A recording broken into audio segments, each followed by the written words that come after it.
Yeah. Great, great. Actually, it's mostly focused like on like right here. Yeah. You're right off to the side. Thank you again for coming last week. Yeah, I was just somewhere else. Mhm. Like the numbers will be like, oh, ranked choice voting. So I was like, okay, great. Here's an example. We didn't play the whole game. I Mhm. was like choosing things that I voted. Mm-hmm. And actually, if you get an ADC, reach out to me. Hey, we're thinking like, oh, man, hey, are you going to let's have a training on that. That's training first. And then I said, how can I try to get phone tag means that like, something is really more traditional. Yeah, it's hard. I mean, I don't have a lot of irons, but like, people are gonna get into out. Like, that's why we like video.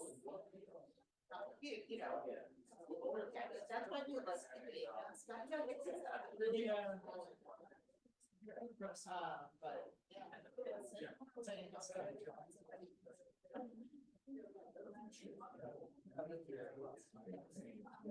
Hey.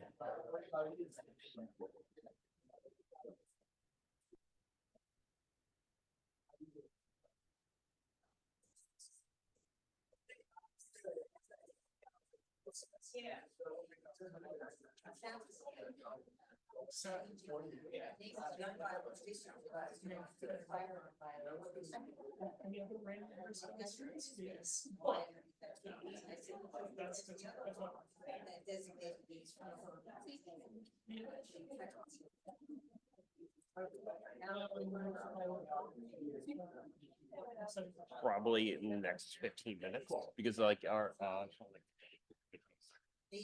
yeah, so I'm gonna have to front load a lot of stuff for Peter Adams. Yeah.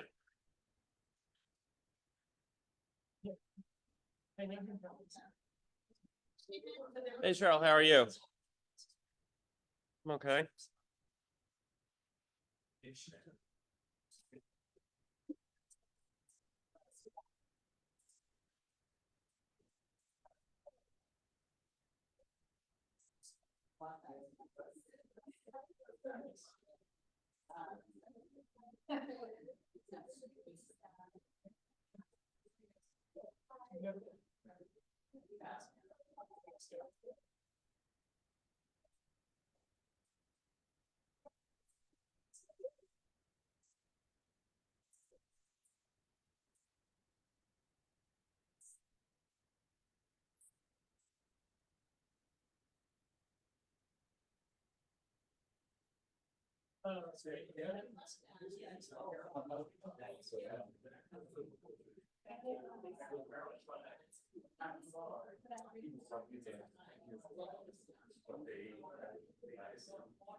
no, it's so close to empty. Oh yeah, like we only left like 3 hours after it. I like the initial.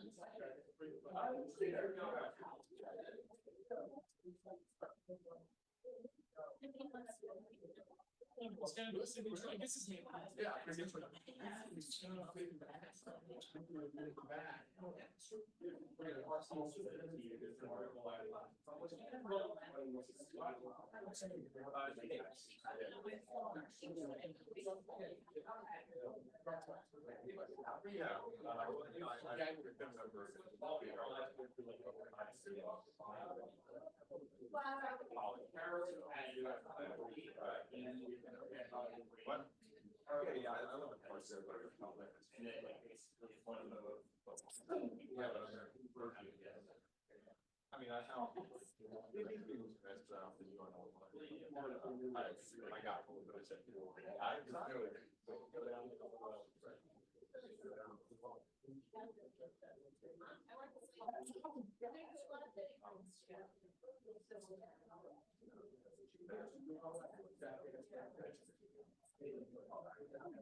Switch silver low.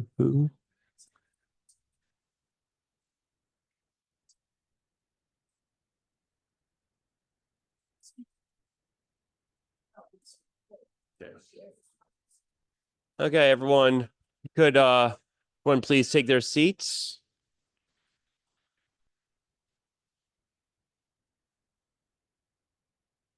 Okay. Okay. Okay. Evening, everyone. I'm calling this meeting to order of this meeting of the Independent Neighborhood Democrats, our May 25th, 2025 meeting.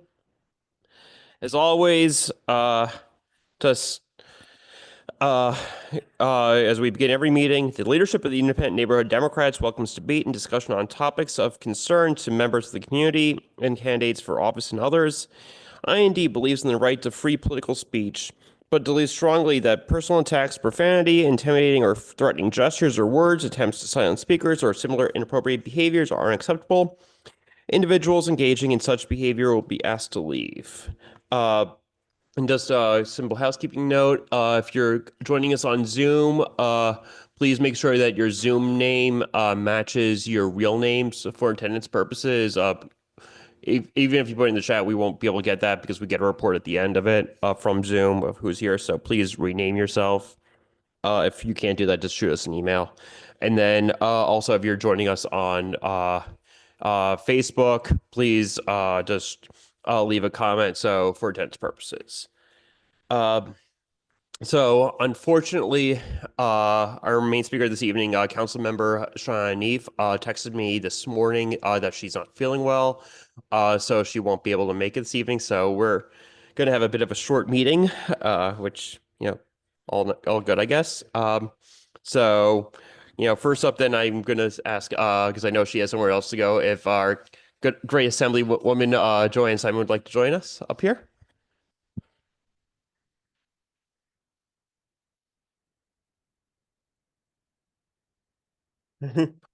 We're not going anywhere.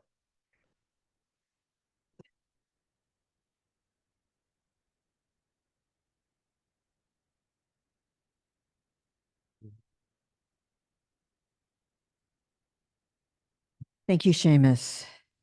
And thank you, everybody here and on the Zoom. I appreciate it. So I am have been asked to talk a little bit about the budget and some things that went into the budget and some things that didn't go into the budget, like my bill, the HEAT Act, and which seems to be getting a lot of people asking about it. So that is something we're still working on, obviously. So a couple things, I know that one of the issues is the childcare workforce and the kinds of work we were trying to do to improve the payment of employees in childcare. And they got a little bonus this year, but in the past from pandemic funds. This year, we're not providing a bonus. We still have this shortage. One of the things we did end up doing was helping the city, bail the city out a little bit on the shortfall that they were finding or they hadn't used for childcare centers. And there were some childcare centers that were slated to close. And the city was complaining that they didn't have enough money, but they also weren't using money that had been allocated for that. And so we kind of ended up giving them about roughly half of that, which is, I would say, roughly about about $450 million. That, I think it was that, but a big deal. And childcare assistance. That was 900 million. So half of that is the rest of the state had a gap of more than 200 million. So we helped that by giving them 350. We were looking at 450, but we gave them 350. So that's why I was a little hazy on that, and gave 50 million to the rest of the state with no matching requirement. So there's that. The other issue is the family tax credits. We did expand that slightly, but not as much as we had anticipated. And no, Senator Gurnardis has carried the working families tax credit for years, and we weren't able to make that happen this year. We are giving $1,800 upon birth of a child for parents who are receiving public assistance. This issue, baby bonds, has really been around for a while. I had a bill like that. So did Mr. Benedetto when we passed his. I know that there's a lot of talk now about the Trump administration talking about supporting and paying for people to have babies. That's not what this is. This is, in fact, something that's been around for a while. And actually, if you invest in children when they're first born, that money invested will make a big difference towards paying for college at some point or some other needs that they have. So we're doing that. We're not buying into the "we'll pay you to have babies" department. Just so you know, just in case. We did do something really astoundingly wonderful, and that is we had an unemployment insurance deficit of $8 billion. And that was because we had to borrow to pay unemployment during COVID. And so you borrowed from the federal government, which meant that we were in a deficit position. But then you have to pay that off. And so there's debt service to pay that off. So as long as you're not paying it off, you're actually accruing more money that you have to pay eventually. So we're paying off $8 billion from our reserves to close that gap. So we will no longer have a deficit in the unemployment insurance pool, which is a very good thing, and it's a very stabilizing thing for the state budget. And we increased the maximum weekly benefit is increasing to $869 a week, a week this year. And that's very important. If you may remember, it was something like three something for the longest time. So we have gotten that much more into the Department of Reality. We did not, unfortunately, provide much money to those workers who are providing social services. They were asking for 7.8% increase, which would have brought them up to essentially the cost of living that they hadn't been paid over a period of years. We ended up giving them 2.6%. The governor had proposed 2.1 in the budget. we're only able to get that up another 0.5%. So we are still very much in a deficit position when it comes to paying those social service workers that are providing all of the care that we're relying on for elderly people, for people working in nursing homes, people working in not-for-profit organizations, providing services to people in various areas. So, for example, if you're talking about people who are working in our state mental institutions, right? We have psychiatric hospitals. The workers are not being paid very much at all. So it's harder and harder and harder for us to find workers to stay and retain workers. So it's hard to recruit. It's hard to keep people if you're not paying them enough. And so while we have all of these great programs or great things that we think we're doing, we actually have to pay for people to staff those things. And so ultimately, no matter what we do, when it comes to some of the issues that we had some disagreements about this year, if we don't have any workers, we're not going to be able to do anything, right? So we're just not going to have people that are going to be able to be admitted into a psych bed if, in fact, there's no workers, right? So that's a real problem. The state-supported housing program, the reimbursement rates have remained unchanged since 1987. Many of these have fallen into disrepair,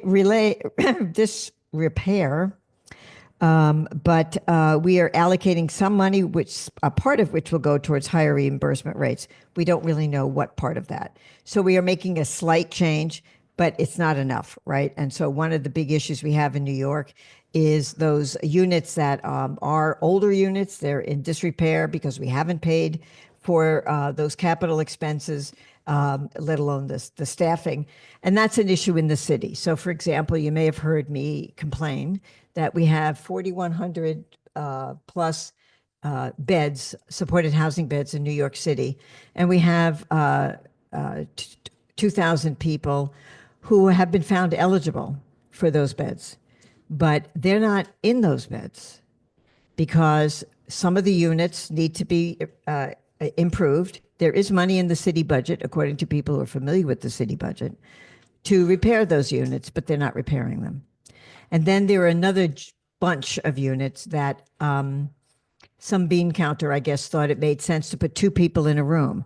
Now, if you've just been released from a psychiatric facility, you really don't want to be rooming with somebody and having roommate issues with somebody who is also recently released from a psychiatric facility, each of whom has their own issues to deal with.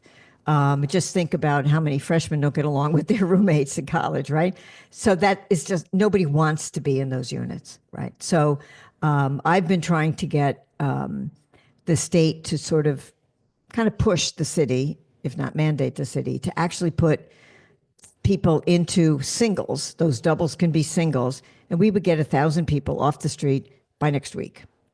So to the extent we're making moves towards increased involuntary commitment, everybody would feel much safer if people had housing. Because what will happen if you put people in a psychiatric unit involuntarily, number one, they feel forced, which they are. So their recovery is delayed. But the other thing, of course, is that that's not what happens in the psychiatric unit, right? They get stabilized and then they're sent on their way. And they may get discharge planning. They'll get that discharge planning, and we beef that up so that they have to be follow-up with their discharge planning. But they're not given a place to stay. And too many of them end up back out on the street. So that just perpetuates the cycle, which is why I've been so opposed to this notion of involuntary commitment, particularly when we're not doing something else. So it's like we lengthened a leg of the 3-legged stool, and that leads to a very wobbly system.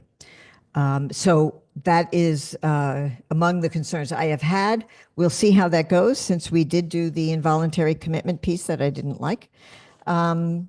Energy affordability, we had hoped to expand that program, which provides monthly utility discounts for low to moderate income New Yorkers, but it excluded that amount of money that we were looking for. We had asked for money for unmet needs for people who are homebound seniors. We did provide some money for that, about $53 million, which the AARP is calling a victory. So that's a good thing. We didn't do any zoning reform this year in any way. We provided some help for first-time home buyers. We did actually create housing access voucher program, which we've been trying to get for years. One of the things we had to bargain for is a bill that would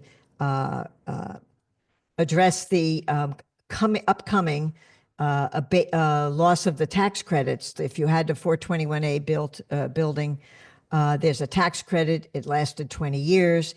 We're now at about 15 years out from some of these buildings. Some of them, they're running out a little sooner. Habitat for Humanity is working with these buildings, and they would designate a certain portion of them to remain permanently affordable at a 60% AMI level, which is a pretty good deal. Some people disagree that it's enough. We should keep more rent stabilized housing. Some of these would end up becoming would stay rent stabilized, but others, if there's a certain percentage of the tenants that vote, could be somebody buying their apartment. So we'll see how that goes. Those first tax credits don't come due until or don't dissipate until next year. So it's not going to happen immediately, but we have set that in motion and created the Housing Access Voucher Program, which we've been wanting to do for quite some time. Discovery reform was one of the rollbacks, was one of the major battles this year. Besides the involuntary commitment, we did come to an agreement to make it more clear with regard to what it is that the DAs will have to put forth. One of the big issues is they don't always get the information from the NYPD in a timely fashion.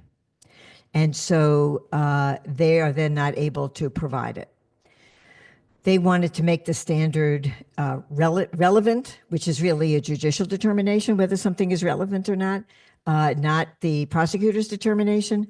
And it's going to be related, which is what we had initially. But we are basically codifying a decision called People v. Bay, where the Court of Appeals identified that which would be the analysis that you would use as to whether or not a defendant did not provide the information or the prosecutor did not provide the information that was necessary so that there would be a dismissal of those cases.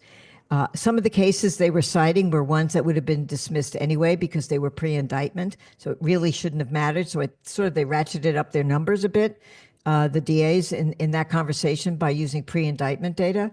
And so really, obviously, it's only indictment data that should matter as to whether or not discovery was provided in sufficient time. And of course, most cases end up with a plea bargain. And so there's not that many trials that actually happen. But for those that do, there was a concern about that. So we were able to resolve that in a way that worked for everybody. And if you really need a criminal lawyer to tell you all about it, it won't be me because I'm not a criminal lawyer. So involuntary commitment. Prison closures, we're closing 3 prisons. I'm sorry? Yes, Steve, I know. We expanded the State Commission on Correction, which is a little-known agency with wide legal authority to regulate jails and prisons, but it rarely takes action. So we adopted some measures to add to their responsibilities by requiring staff to inspect every county jail and state prison at least once a year. Now, you would think that that would be like a minimum, but apparently they weren't doing that at all. There's a whole lot of issues with regard to that took up time and conversation because we did have that strike at the prison upstate at Marcy. And we know that some of the prisons are worse than others. There's been a lot of conversation around closing more prisons, but really the culture is an issue. And it is in some cases worse in certain facilities than others, but overall the culture is not great. We also reduced the age that somebody could apply to work as a corrections officer to 18, which many of us did not agree with because we think that's too young, and we really don't want young people being indoctrinated into this culture with, dad and granddad, or whatever. But they would not be actually in the prison facilities. They would be hired by the Department of Corrections, and they would do other things, not being, on the units themselves until they were older. Let's see what else we did. Prison body worn cameras. We mandated that they turn them on when they're interacting with people. They were supposed to do that anyway, but it's supposed to be on all the time. Climate funding, we didn't do very much on that. We did increase the Environmental Protection Fund by $1 billion, which is important. And we did give another $250 million to help local governments pay for electric vehicles and charging infrastructure that's needed to support them, particularly school buses, trucks, and other heavier duty vehicles. Another $200 million will go towards the upgrades of the grid and public renewable energy projects, including those from NYPA, which is the state public power authority entity. And so those were good. It still leaves a fair amount of money not provided for. And one of the things we are, of course, still looking at it's not a budget issue, might have been easier to pass in the budget, because then people would feel that they had a reason to vote for something that they would really find problematic for them in their districts. And we sometimes do that in the budget, but the HEAT Act does not, there's no budget impact to the state to do that. So we are still working towards passing that towards the end of the year. And, we may be streamlining that somewhat, but we're making some progress. So sit tight. Clean water funding, we put $500 million towards cleaning up its drinking water. Yes, somebody asked a question.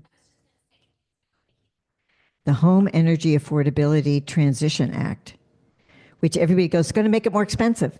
It's the Home Energy Affordability Transition Act. You cannot have a plan to transition unless it's more affordable.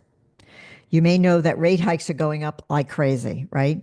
There's just another rate hike that Con Ed has asked for. National Grid got a big one. One of the concerns people have is it's been talked about as a cap. It's really not a cap, it's a goal. It was a goal set by the Public Service Commission of 6%, that if you were paying more than 6%, that would be utility burdened. And they're really trying to keep people of low and moderate means under 6%. Now, 6% for the average ratepayer is $750 a month. That is not cheap.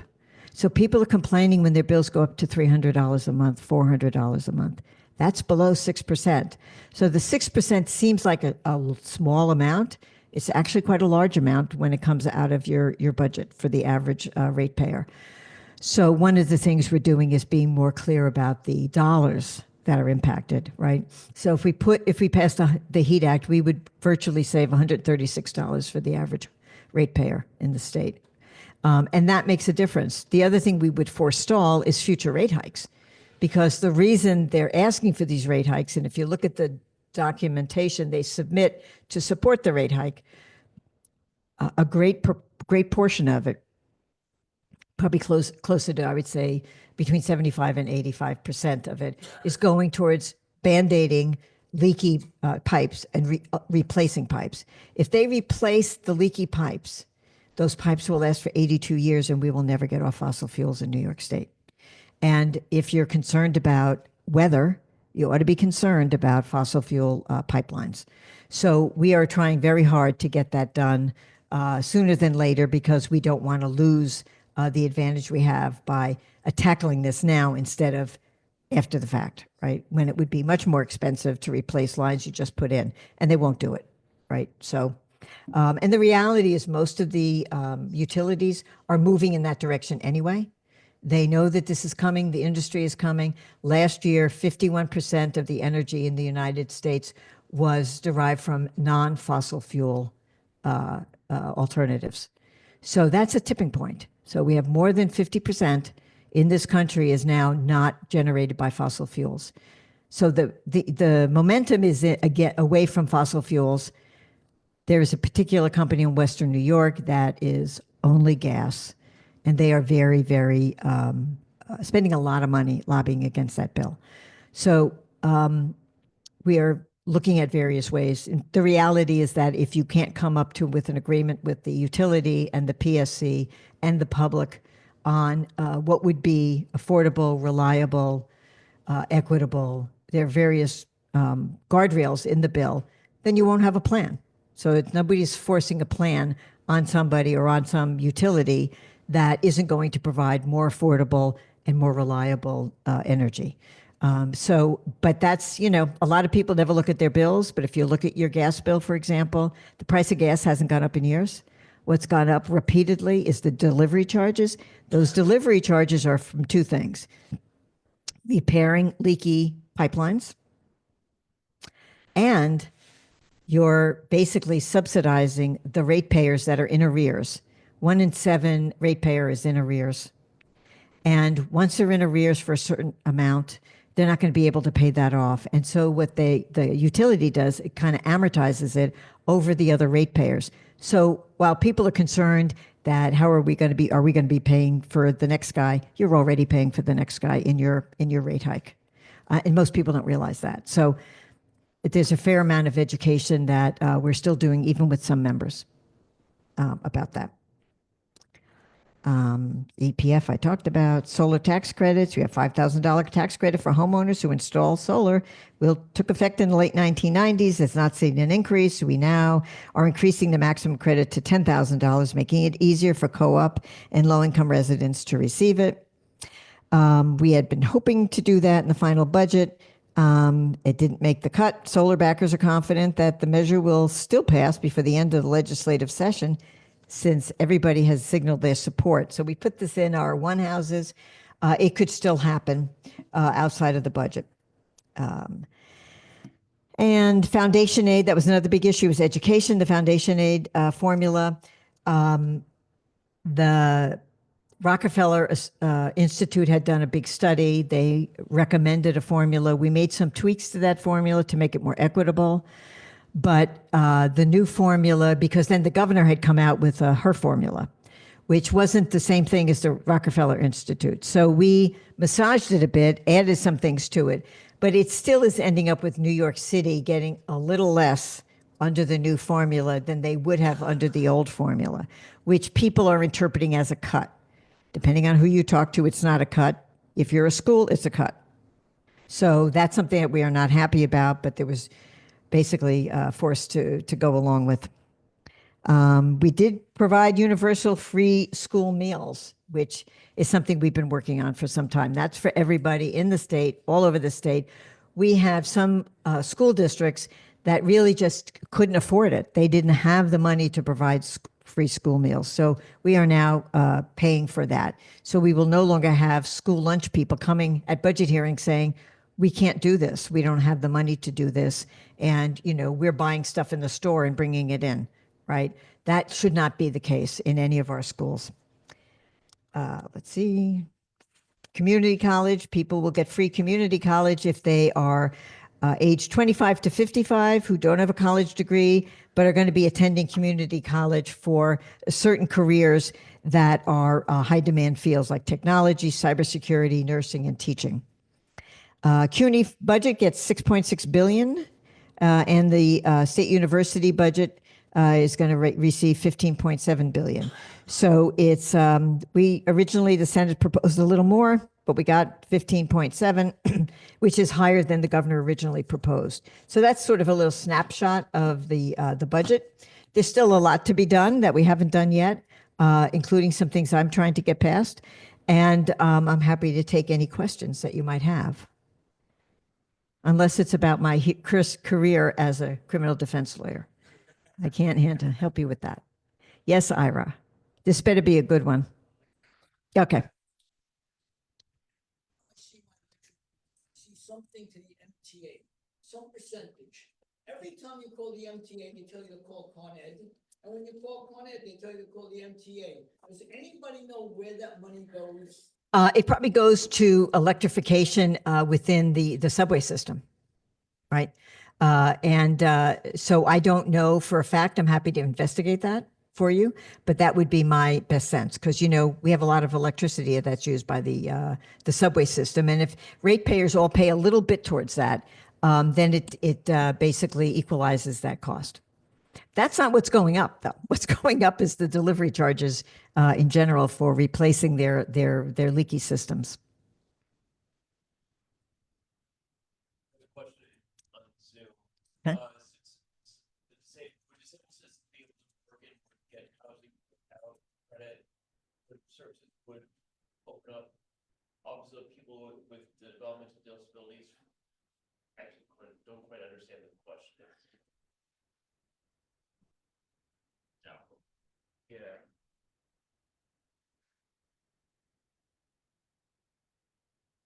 The main part is to be able to get housing and work without credit. I don't know what that means exactly, but I'm not quite sure I understand the question. But I'm assuming it relates to whether or not they would are concerned about losing any services if they are clients of OPWDD. If you're talking about the Housing Access Voucher Program, it's not limited to people with disabilities, but there's no reason people with disabilities couldn't take advantage of the Housing Access Voucher Program. At $50 million, it's not going to go as far as we'd like it to go. We had asked for $250 million. But we're starting off with 50 million. So I'm not sure that everybody who needs it will be able to get that credit, but hopefully we'll be able to make a difference in a number of people's lives by doing that.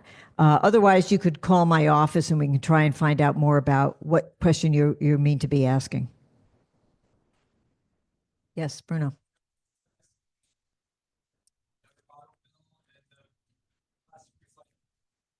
You mean the EPF bill? Yeah, no, but there's the other one you were asking about. Yes. Okay, so we just conferenced the second bill. As to status, I don't know. You know, there were a number of people who had concerns. There were a number of people who were supportive. I am a co-sponsor. I don't really know how, because I'm not looking around the room, I can't tell everybody's face. And a lot of times people will ask a question and they'll vote for it. And other times people will go to the speaker privately and say, please don't put that on the floor. And I just don't know. I'm not going to know about that.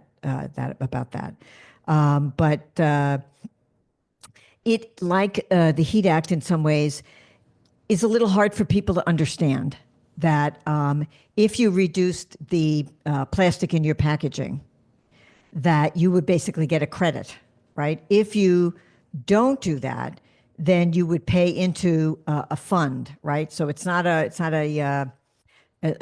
penalty, for example. Goes into a fund that would help reduce the other costs, right? But we are right now spending an incredible amount of money ourselves in the cost of packaging. So one of the reasons a lot of goods prices go up is because they're packaging and packaging and packaging. You've got, you know, plastic inside of a box, inside of another wrapper, inside of something else, right? And, you know, we have plastic particles throughout our bodies, right? We have them in fetal tissue, right? There's no escaping that. So we really have to get a handle on this plastic business, right? Also, a lot of recycling doesn't actually happen. It ends up getting incinerated. And that's because people look to throw out plastic things that aren't recyclable. And depending on the kind of plastic, it's not recyclable. So not everything plastic isn't recyclable. And so that is an issue as well. So what kind of plastic is it that you have? It may or it may not be recyclable in any event, in which case it's going into a landfill or it's being incinerated, which is not a good thing. So I think that one of those things is people are expecting it to raise costs. The reality is some of what's raising costs are the excessive packaging that the companies are doing. And they're starting now. The industry is starting to do that. They're taking, you see some of the entities like Amazon is even not using, you know, they still have a box the size of, you know, Michigan to put like, you know, a pot holder in it. But they're not putting peanuts, you know, styrofoam and other kinds of, and other plastic as packaging. So that is starting to happen. So the industry is already taking notice of that, but the industry is going to take its sweet time to do that. If we can incentivize this within New York State, we can really help New Yorkers become more healthy. And the other bill is the bottle bill. You know, I don't know that we're going to be conferencing it this year. We did last year. I don't know why people are not supportive of that. It makes no sense to me because we're losing the bottle recyclers because they can't make enough money to stay open and do the recycling. And my brother-in-law calls me like every month to ask me what's happening with with the 10-cent bottle recycling. So I certainly hope that happens, but I really just don't have any sense. It's not my bill, so I don't really know if there's conversations going on with the sponsor or the chair of that relevant committee.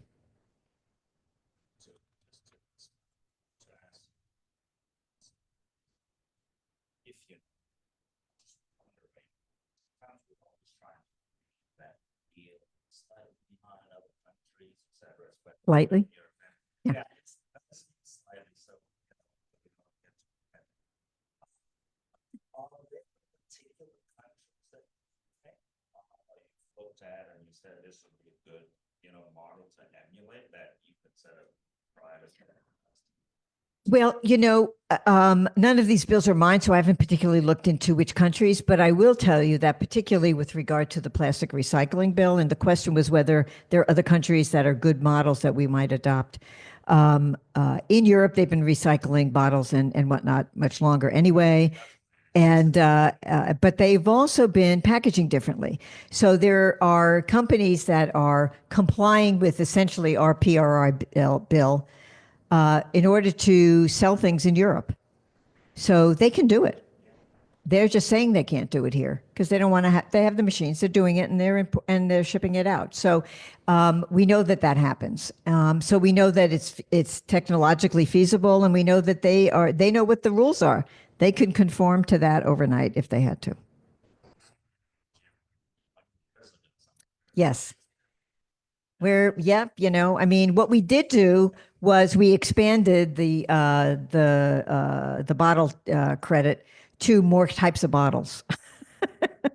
So yes, Jason.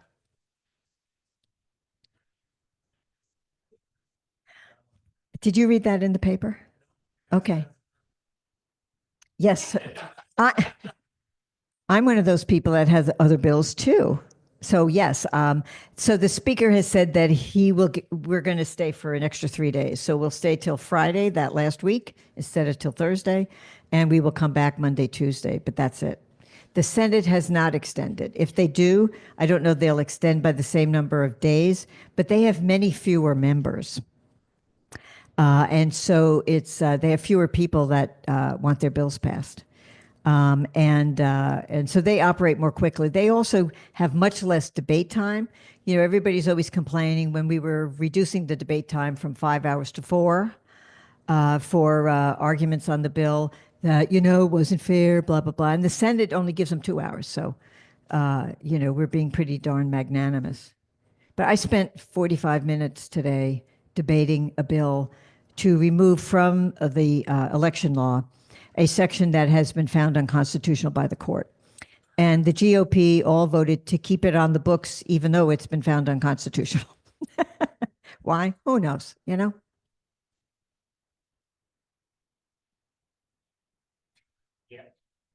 Yeah, they're hoping people will look it up and not know there's a court case finding it unconstitutional, but whatever.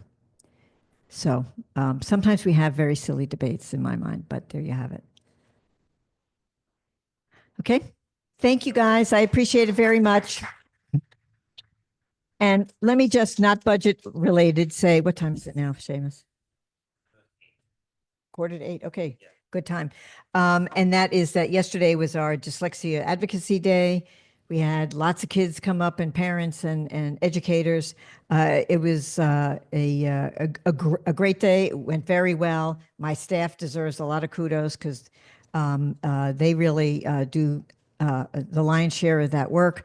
And we're very hopeful that we're going to be able to make still more progress. One of the things I was able to get in the budget was money for the State Department of Education to do the assessment of educational prep programs, which they have not been doing, but it's part of this Path Forward thing I've been talking to you about. They will now have the money to be able to staff that.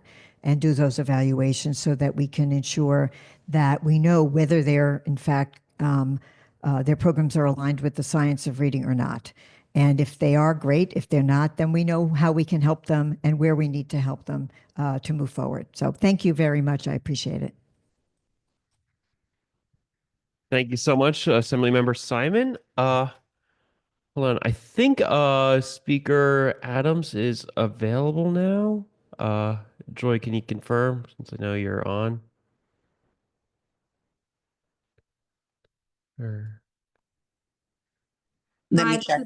this is Taquana Henderson from Adrian's campaign. The speaker will be on momentarily. She's just setting up a computer. She's traveling. Okay, awesome. Thank you so much. Thank you. Yeah. She's on. Okay, perfect. Or binder. Let's pin that. Give me 1 second. Oh, there we are. Speaker. Let's pin this. Speaker Adams, can you hear us? I can. Great. Thank you so much. Thank you for bearing with me. My schedule is evil. It's so evil.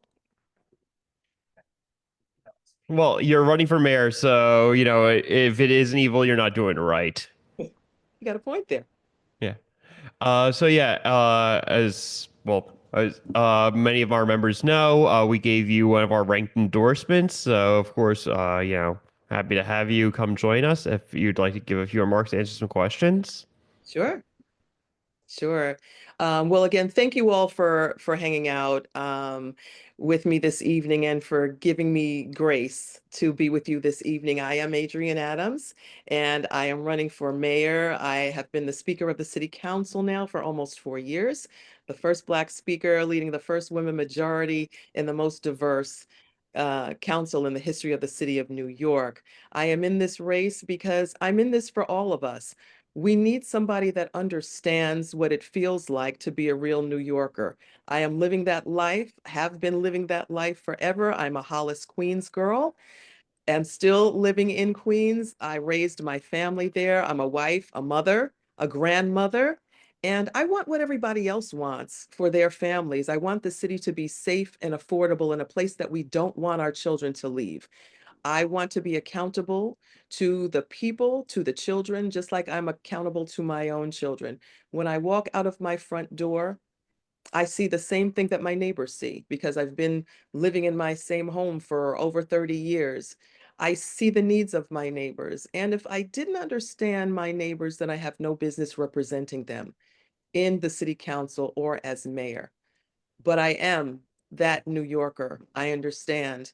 And as speaker, I have led the city council. I've stepped in to lead where the mayoral administration has not been able to or hasn't wanted to. I've had to step in and do that work. I have set forth the most pro-housing victory in a generation.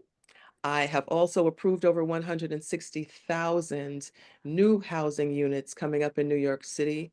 I've seen and championed through what was formerly the City of Yes, even though the mayor still calls it that. We transformed it, and it is the City for All, where we will see upwards of 82,000 affordable units moving up in this city. There is a lot more that I want to tell you about. I think out of the box and have put forth so many initiatives that I want to expand on the great work that I've done in the city council as mayor. We have funded organizations and we have stopped the mayor's budget cuts, particularly last year when there were budget cuts to education, to libraries, to our cultural institutions. I refuse to let those budgets be cut, and I have had to step in and restore and build on instead of tear down. And so I'm running in this race for all of the people of the city of New York that feel the same thing that I feel, that want affordability, that want safety, and want New York to be that place that people come to and not run away from. Great. Do you have time for a question or two? Sure. Right. Or went right up. Sure. I'd like to know if we can get a commitment for you, and here's what I want you to do. As you know, Scree which is for senior citizens, only is for rent control and rent stabilization, where it's 30% of your income up to $48,000 a year, and you have to be over 65. I'd like to know if you can make a commitment to expand that to a lot of senior citizens who live in non-rent control, non-rent stabilized apartments and are paying 30, 40, and 50% of their income. Thank you very much for the question. And as one who has a lot of seniors dealing with SCREE right now, I happen to agree with you. I will take a look at it when I am mayor. I would want, of course, before any commitments are made, I will want to meet with you and for you to tell me more about the situation so that I understand fully what it is. It's hard for me to get all the bits and pieces in this meeting tonight on this Zoom, but certainly I welcome a meeting to talk about it. And of course, I'm open to it. I represent thousands of seniors in District 28 and am definitely open to doing some reforms when it comes to SCREE. Thank you. Yeah. Thank you. Madam Speaker, if you could have your team reach out to us, we can try to get you in touch with Ira. Okay. Yeah. Cheryl? Sure. Hi, Madam Speaker. My name is Cheryl Cook. I am just interested in hearing about a time that you changed your mind about a policy issue and what got you there and what got you to change your mind. Thank you. Wow, what a great, that is absolutely a great question. A time that I changed my mind about a policy issue and what got me there. I can't think of anything. Policies are built through collaboration with my colleagues in the city council. So in our Democratic conference meetings is where we listen to each other, we listen to legislation, and we talk about pending legislation during those conferences. And that is where we make determinations. Sometimes legislation takes a lot longer, some than others. Some, are holding on for, months and even years sometimes. I've come in as speaker and some of the legislation that has been wound out for years before me is still, sitting before us as a council. But as far as changing, I cannot think of a policy that I've changed my mind on. It takes quite a while to build on those policies and make those decisions. Oh, one last question, Matt? Thank you for coming, Madam Speaker. I assume you're going to vote for yourself. So I'll cut to the chase. You have 4 other votes. Who do you think they're going to be? And tell us it's not Andrew Cuomo. Thank you, Matt. Certainly not Andrew Cuomo. Certainly not. And speaking about this race, what I really want you all to know also is that I've already had to step in to lead in the capacity of the office that I am running for. I have had to step into lead where the mayor has either not been able to lead or has not wanted to lead. I made the decision to run when I saw 4 deputy mayors resign at the same time. And for me, that was a breaking point. I watched the brains jump out of a computer and I could not sit back and do nothing. I had to get into this race, and I had to get into this race for all New Yorkers. The only candidate in this race that has successfully negotiated 3 city budgets, now negotiating my 4th, and it will be successful.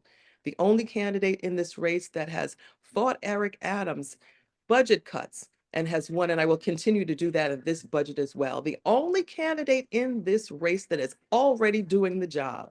I don't need a manual, a manuscript, or a handbook to do the job because I'm already doing the job.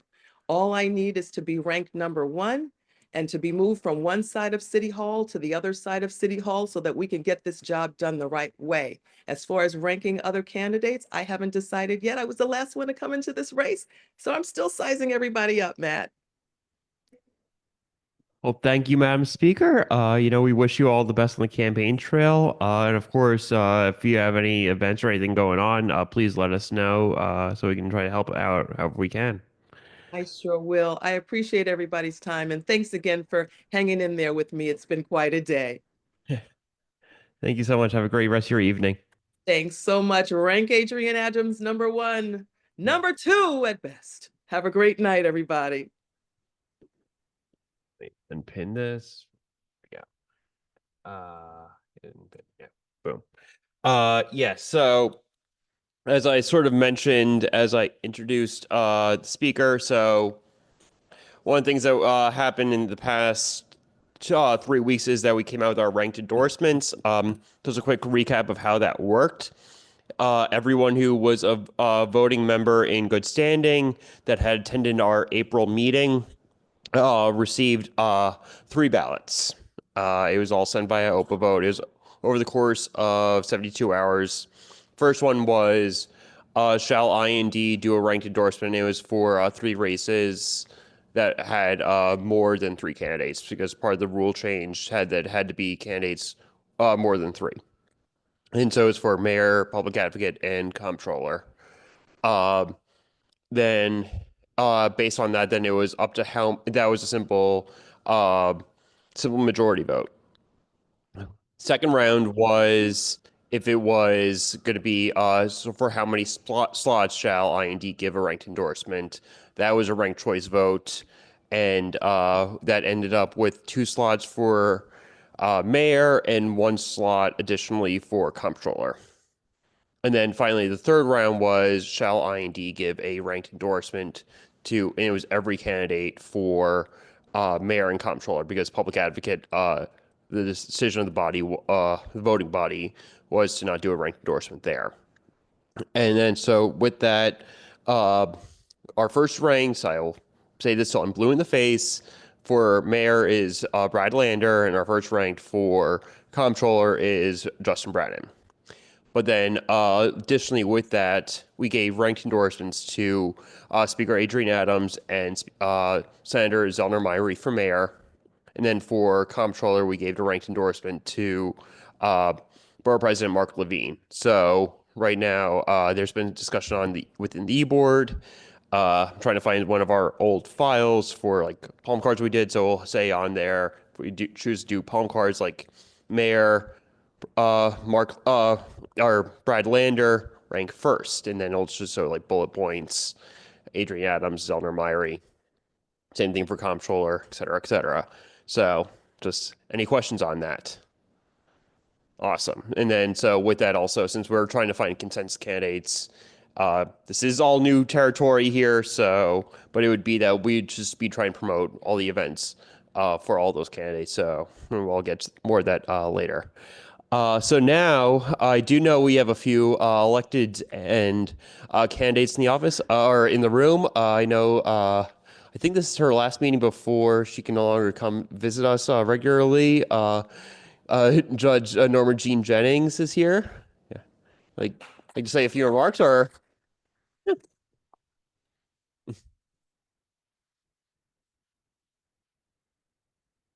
Good evening, everyone. Good to see you all again. It's good to be here because it was good to hear the speaker because I'm not going to say I'm not sure, but I'll leave it at that. I have who I'm voting for at this point, so I'll leave it at that. I'm not supposed to be political, but I thank you all again for everything. I'm not going anywhere because I am putting in my hat for Supreme Court. So I will still be here and out here plugging along. So again, I appreciate for everything that you've all done and all the support that you've given me over the years. Again, this is my home club. I was part of IND before I became a judge, and I will continue to come I'll come back when I'm done with being a judge. But I just want to thank you all for everything you've always done. And also just being such a force in the community and being that club that so many people can depend on. I appreciate that. And I appreciate everything that you've done. I say hello to Joan. I see Joan is on. So she's on Zoom and she's been such a great supporter. So I thank you all. Good luck with everything. It's an interesting time. Again, it's important that you're here. Yeah, to say at least, but it's important that this club is here. It really is for so many people. So I thank you. Yes, thank you so much, Your Honor. And I think I speak for everyone when I'd say that I think we'd all like it for us not to be living in interesting times.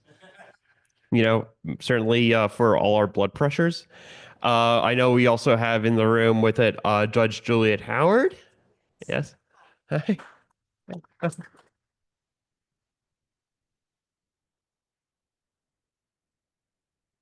Hi, everybody. I am Juliet Howard. I'm a housing court judge. I'm also the wife of Judge Norma Jennings. And I'm going to be running for municipal district, a 6-seat civil court. I'm a housing court judge, which was appointed. And I'm looking for, there's a new opening, some new openings have recently occurred. And so that's a seat I'm going to be seeking to be elected to. And we've raised our, this is our, sort of home club. Before I was a judge, I also was a member. And we raised our children here. 52nd is where we live, and we raised our 2 sons. And I'd like the opportunity to continue to serve the community as a judge, but to be able to do that in the civil court forum. So I'm hoping at some point to get your support as you learn more about me. Thank you. Thank you so much, Your Honor. And last but certainly not least, I know we have Judge Rena Malik here also. Yeah.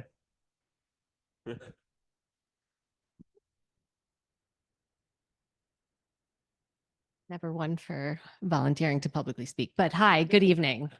So yes, I have been on the civil court bench now in my 2nd year. And so I am now a candidate for Supreme Court this year. I was recently reported out as qualified by the screening panel, and that's why I'm here. That's why I'm able to be here. So I feel so great to be with you all tonight. I see so many of my friends that I've known for so long, and I'm just so lucky that I actually can be here. I'll tell you about what I've been doing myself. I guess in the civil court, I was appointed by the former administrative judge to serve on the streamlining committee. One person from each borough was selected to help streamline all of the civil courts throughout the city. And we created standard form orders to help simplify and part rules, draft part rules too, because a lot of people, to me, it felt like they don't understand what's happening when they come to court. That's a primarily heavily self-represented litigants. So we just want to put it in plain language and kind of give them expectations about what's happening here, what's going to happen in the next appearance, and try to give that information to them in advance. I'm working with the current administrative judge too on something similar for like small claims, to give people an idea of what they can expect when they come to court. It's API Heritage Month. Okay, there's a lot of events going on, and I'm really grateful. I'll be speaking at a few things tomorrow if you're around Kings County Family Court, and then also in the criminal court on the 29th, on the 22nd at the South Asian Bar Association judicial reception. I have the honor and privilege of introducing our chief judge as a keynote speaker. So if there's no shortage of events, if you want to know any of them to come celebrate, please let me know. And tomorrow is about trailblazers. And so being elected as the first South Asian judge in Brooklyn's history, also the first Asian, anything South Asian or East Asian in the civil court was an honor. And when I think about and talk about how I got there, I think about all of you. And I thank you so much for your support. I would not have been able to do it without you. I think about you guys all the time. Thank you.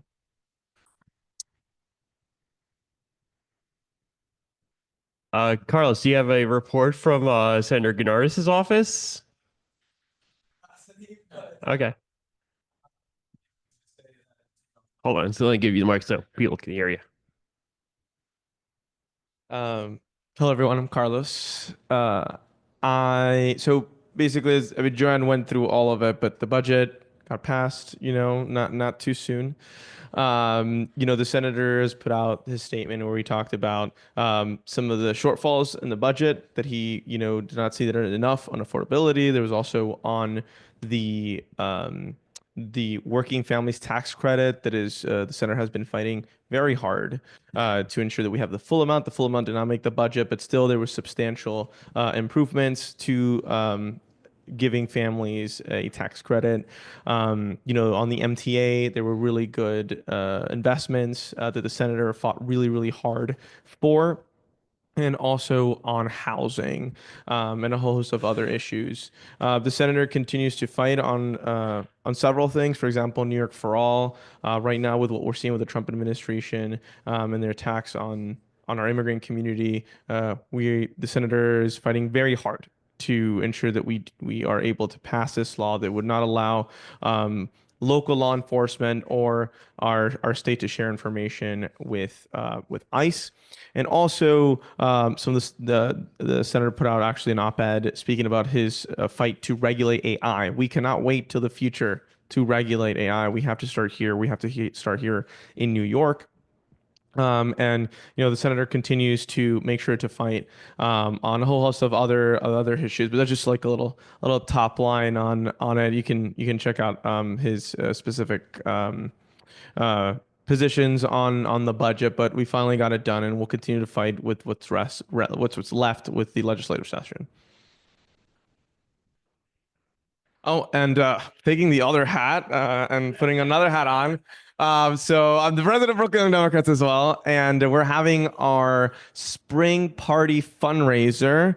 It's going to be May 29th from like 6:30 to 8:30 p.m. It's going to be in Williamsburg at Berry Park. It's a nice rooftop. It'll be really nice. Hopefully the weather won't rain, but if it does, it's fine. It has a nice rooftop as well. Has an old roof. Would love if you could support us. The Brooklyn Young Democrats. We're actively organizing young people here, and we actually have a couple members that are also members of IND. And we want to make sure that we get the support. We'd appreciate it if you all can buy a ticket and support our fundraiser as we try to mobilize for this election that means so much to everyone, especially young people in the borough of Brooklyn. And we're actively organizing that. So thank you so much, and appreciate your. Say that again. It's going to be May 29th, is the Thursday evening, Berry Park. Thank you so much for allowing to give us a chance to speak on it. Yeah. Thanks, Carlos. And I'll make sure that the BYD event is on our events calendar and in our emails for like next week. I know we also have a few. Well, first off, I know also Greg Monty is here to speak on like some work going on with the UFT. So I'm just going to pin him. Greg? Okay. Thanks, Seamus. Good evening, everyone. And thank you for the time to give you some updates from the exciting world of the United Federation of Teachers. Joanne Simon had said, Assemblymember Simon had said earlier that the Child Care Assistance Program was funded to the amount of $350 million by the state. And that is because the cost burden was shifted away from the City Hall and onto the state. So we were deeply disappointed with the mayor's office for doing that, and we're hoping that that budget shortfall can be filled. We had our Fixed Tier 6 rally at Brooklyn Borough Hall. It drew over 200 people, and we saw some IND folks, so thank you to those who came out. We're starting to issue endorsements in key races. I can't get into any specifics beyond that, but that's the season. And we have two big pieces of state legislation that'll take effect with the start of the next school year. The first being the statewide bell-to-bell cell phone ban, which was a very hard-fought victory in the state legislature. So we're very grateful for that. Now cell phones will be banned in every public school in New York State from the start of the school day to the end of the school day. And this is obviously in keeping with all of the research and multiple states who have confirmed that cell phones have a very corrosive effect on children's learning, as well as on any number of social problems that occur within schools. So we're very excited about that. And the New York State heat bill for our classrooms will also take effect, which basically effective September 1st means that if a classroom reaches 82 degrees, that heat must be mitigated. And if it isn't, and it reaches 88 degrees, the classroom must be shut down. This coincides nicely with the city mandate that every classroom be air conditioned. This is something that began with Mayor de Blasio, and it continues. And it's a very serious issue as we work towards the end of the school year to mitigate excessive heat that's only exacerbated by global warming, unfortunately. Every major mayoral candidate recently agreed to teach a full day in a New York City public school. This was not a stunt. This was not a press event. Press were not invited in keeping with city law.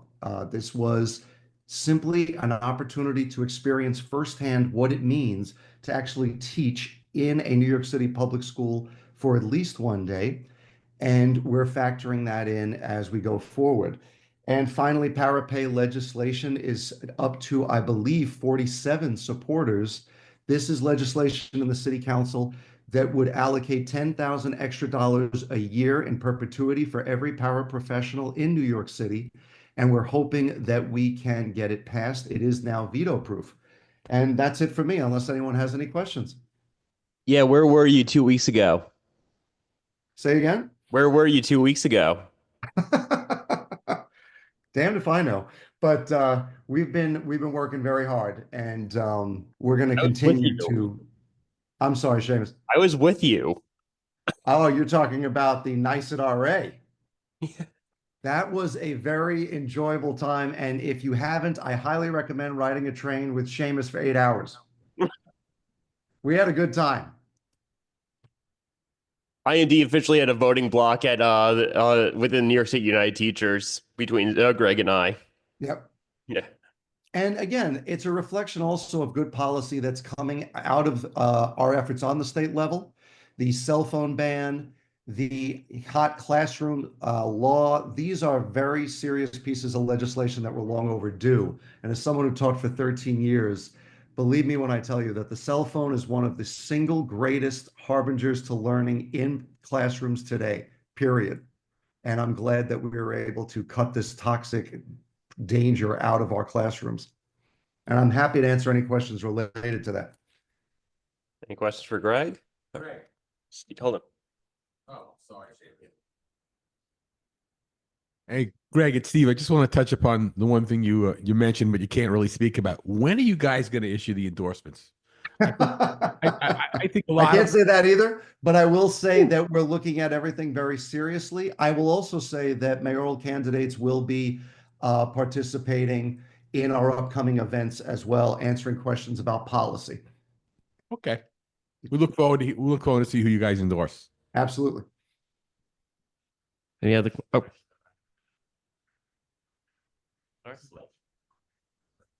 Hey, Greg, quick follow-up. This is Philippe. We were just wondering, are you guys going to do one person, or will you also do the smart thing that we've decided to do and go for a slate? This go around, I believe it'll be one person. You'll do one person? This time, yeah. That's what I believe. Oh, okay. Why is that as opposed to We're still adjusting to the ranked choice voting system and what that would mean for our members. Yeah. Okay, we're just wondering. It's quite a monster to beat, so it'll be nice to have, a team to beat the monster. Sure. I have an interesting question here. If you say at a certain point, temperature, you close down the classroom. Yes. And so theoretically, probably close down the school also because they're all interrelated. My question is, if you're required by law to have so many days a year of teaching, how do you make up the difference if you're closing down the school and closing down the classroom? That's a great question. Offhand, I would say there are policies in place that would pivot to remote and the students would be learning remotely, but that really doesn't seem very likely because so many classrooms now do have air conditioning. Particularly, we have had a lot of candidates who have spoken to this club who were responsible for new school construction. Many, if not all, of the newly constructed schools have central air. So this isn't as widespread as you might think in terms of, as you refer to, the building itself being compromised. It's usually one or two classrooms that'll have problems that need to be mitigated. And it doesn't necessarily require us to provide air conditioning in that case if we can figure out a way to lower the temperature through fans and other means.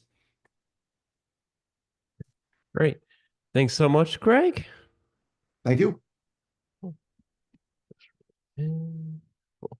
I know we also have a few candidate representatives here. So in no particular order, I'm going to call up Anthony first from Justin Brandon's campaign.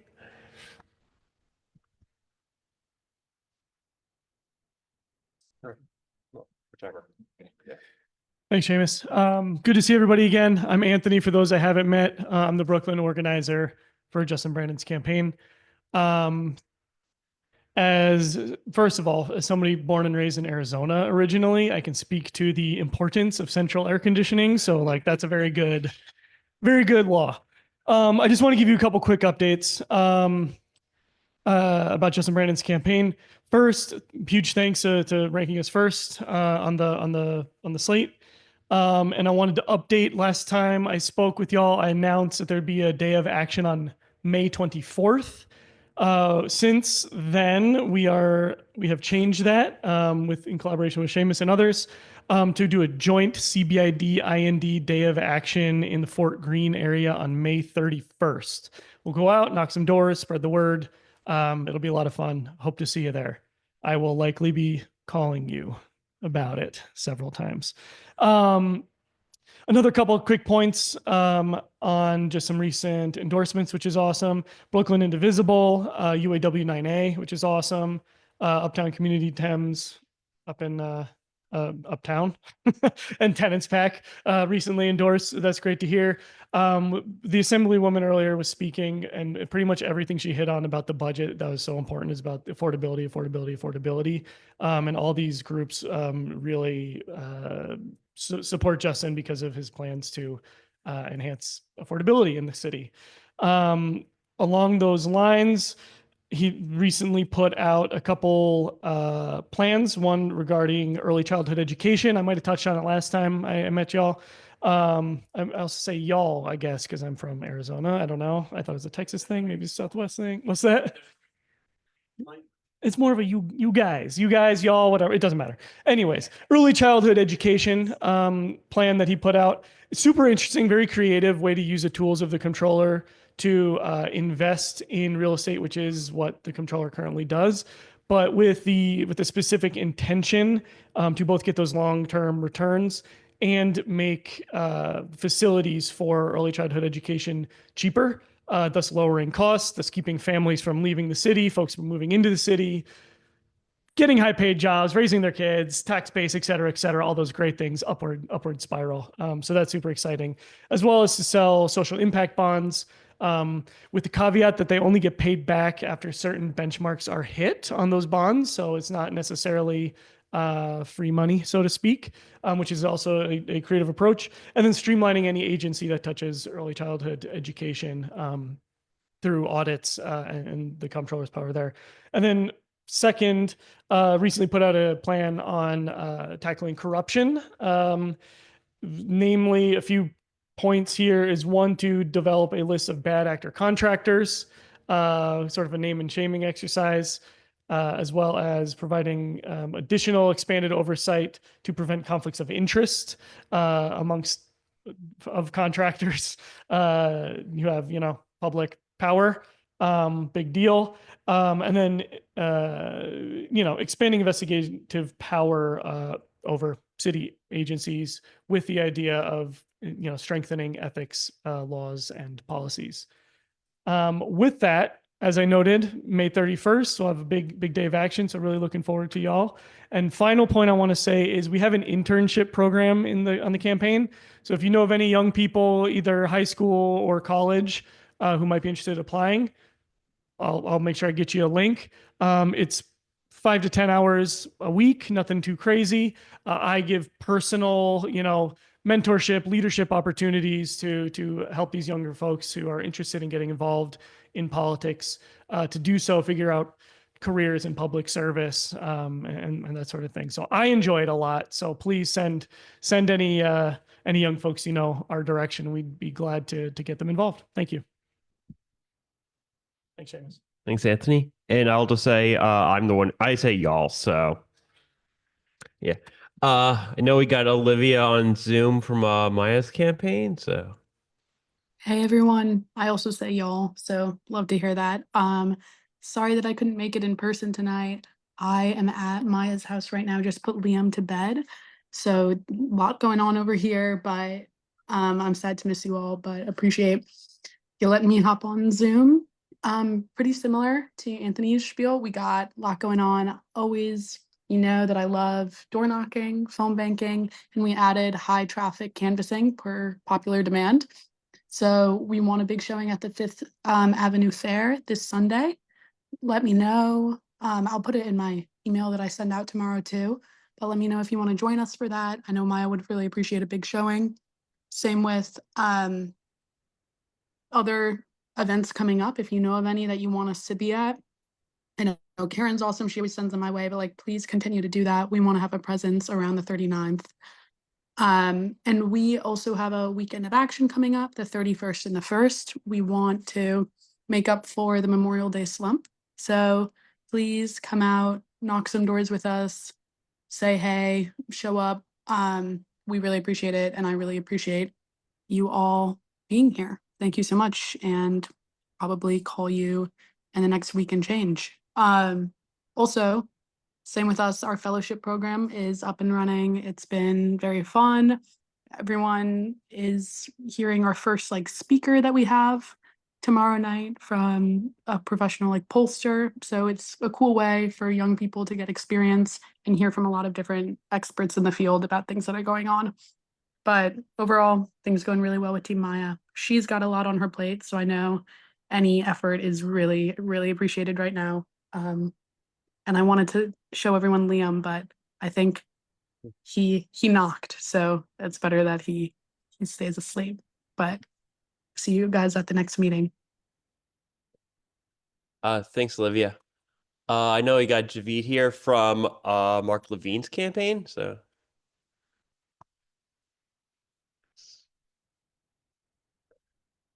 Yeah, very good. Yeah, I can hold this sometime. Yeah, when I just yeah, okay. All right. Hi, everyone. I'm Javid Basu Kesselman. Oh, that's okay. So I'm a new member. I've been here for a couple of months now, and just want to say it's been really wonderful to me as I moved to Brooklyn to be able to become a part of this organization. I think that's something that Judges Jennings and Howard and Malik touched on, is just the wonderful sense of community here and purpose, and that's certainly been true for me. So really appreciate everyone welcoming me on board, and I really value the support that we have in this organization. We've got two great candidates running for comptroller. I'm really excited to be working for Mark Levine. I can tell you a little bit about him. He was a teacher in the South Bronx. That was before he ran for office. He founded a federal credit union, which provided over $100 million in loans to low-income New Yorkers. Then in city council, he passed legislation which provided a right to counsel for tenants facing eviction, which was a landmark law. And now he's serving as Manhattan Borough President. I can also just attest that he is truly a stand-up guy. And he's received some wonderful endorsements, including from friends of the club like Reynoso, Dan Goldman, many progressive organizations, unions, and other groups.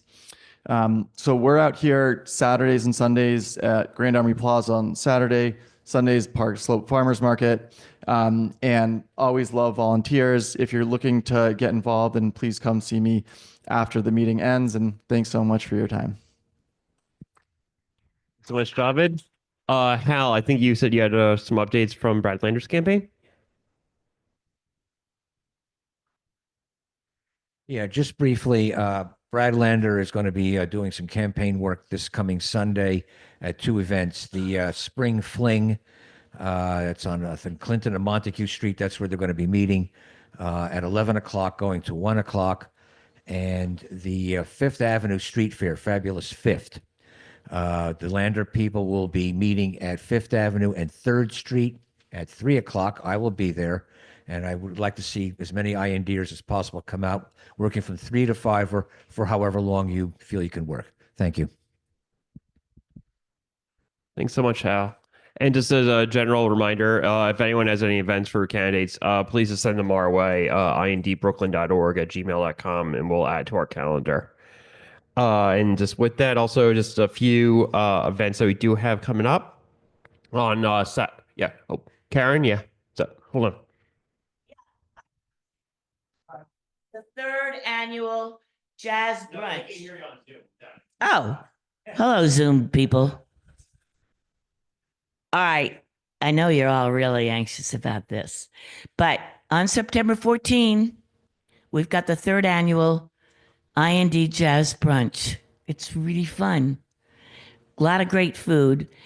And tonight I'd like to announce our first honoree. We have 4, but the committee made up of Hal Friedman, Art Levy, they were all drafted by me, Ira Weinstock, Joan Millman, and Matt Fairley. Thank you, Matt. And Seamus as member emeritus, but you know. we'd like to announce that the IND award, we have a community service, a good neighbor, and an IND. And this year, we'd like to unanimously announce that we would like to give this award to Steve Bronstein.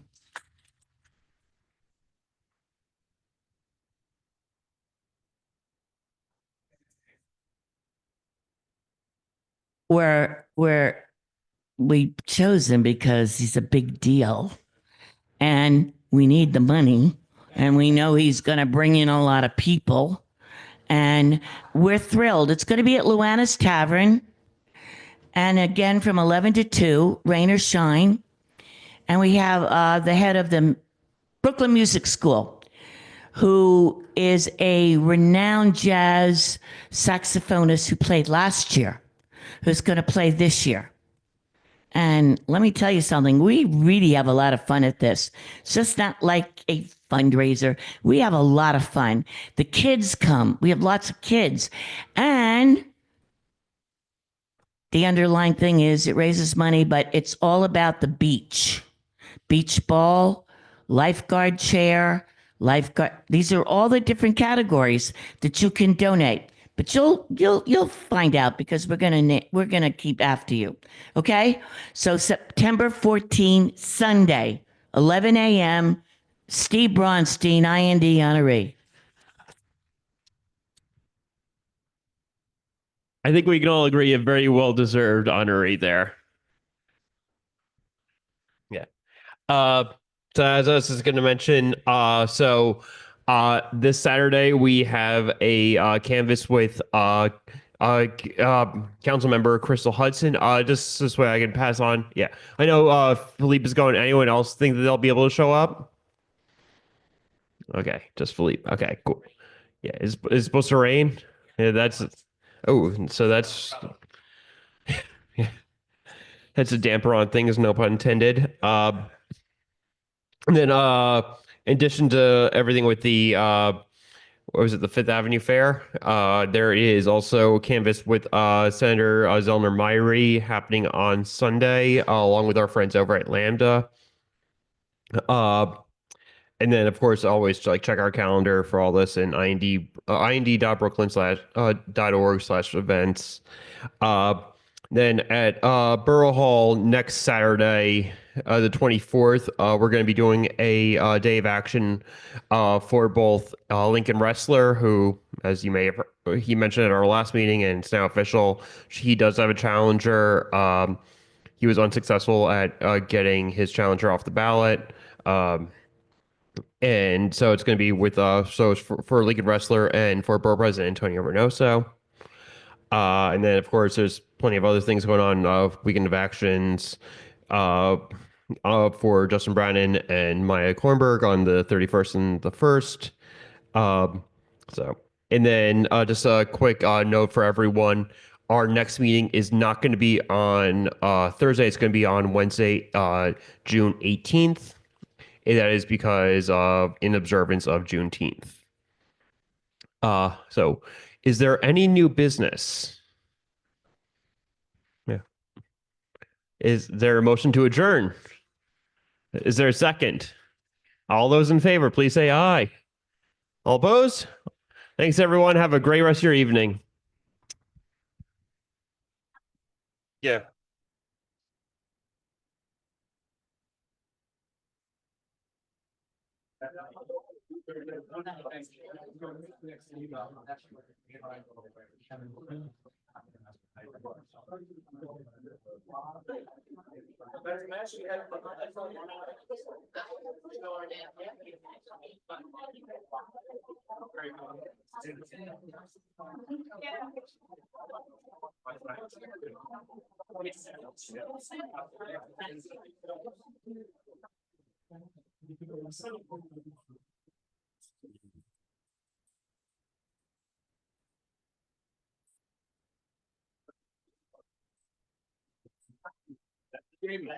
Yeah. Yeah. We'll go up to Prague. We'll go to Prague. We're going to see Bruce Springsteen. Nice. We got crazy Springsteen tickets. So we're thinking of a hotel band. When I was in Ireland the first time, my the guy I was with, he was seeing Springsteen in Dublin. Oh, those are great shows. He invited me to go, but I was like, I want to sightsee more, and I'm not as big a Springsteen fan as he was. So You know, I just like the event, and Yeah. we did this once before when we roamed with the band and instead of band. We had a blast. Yeah. So Jen is coming too. yeah, oh nice. Yeah.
Nice to see you again.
Democrat member, can you do photos of us? The next generation. Oh, member from Shameless, come. Shameless, please. You don't have to totally young dead member for another 10 years. I know. Thanks.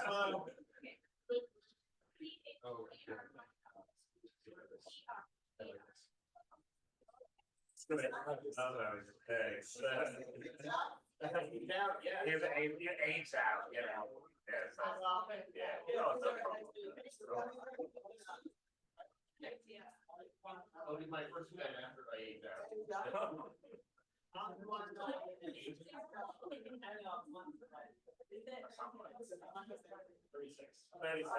Oh, okay, that's not fair. Well, how are you doing? Nate?